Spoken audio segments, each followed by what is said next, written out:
This is Henos' Sport, bringing you that heat and that fire. All right, y'all. Listen, it's going to be very clear. This is my keys to victory for Jermell Charlo and Tony Harrison. So hear me and hear me well.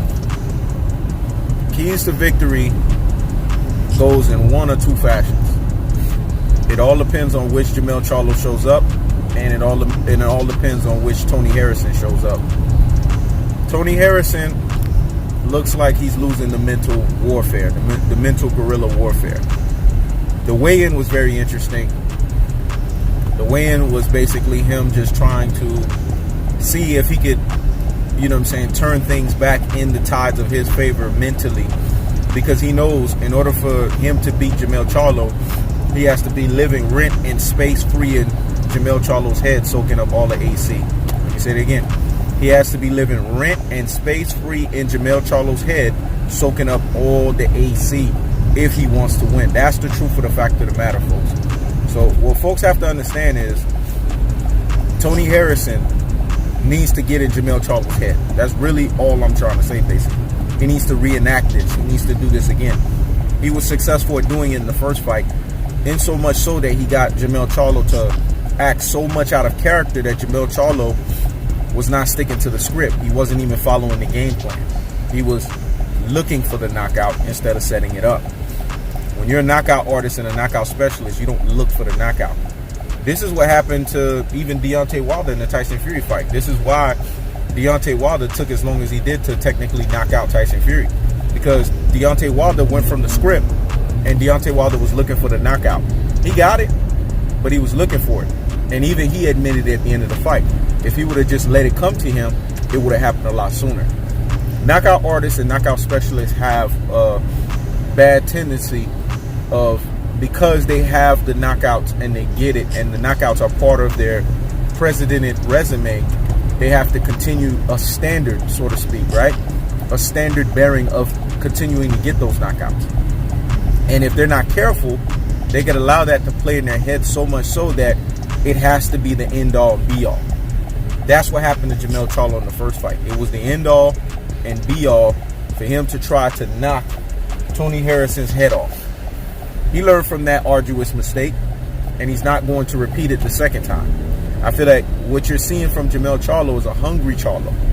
You're seeing a Jermell Charlo that's focused on understanding that when it's all said and done, I got to get the job done from a pugilistic standpoint of following the game plan that Derrick James gave me.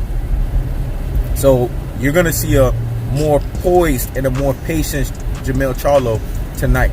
You're going to see a Jermell Charlo that understands that he is the second half of the Lions Only mantra, you know what I'm saying? So just like Jermell Charlo took care of business against Dennis Hogan, it's going to be Jermell Charlo's job to take care of business against Tony Harrison and basically give a redemption, so to speak, to the Lions Only mantra that lost its luster last year. And it's so befitting that December 2018 was the year that it happened, right? And now December 2019 is the year of redemption. So I believe that Jermell Charlo is going to redeem himself. I believe that Jermell Charlo is going to be focused. He's going to stick to the script.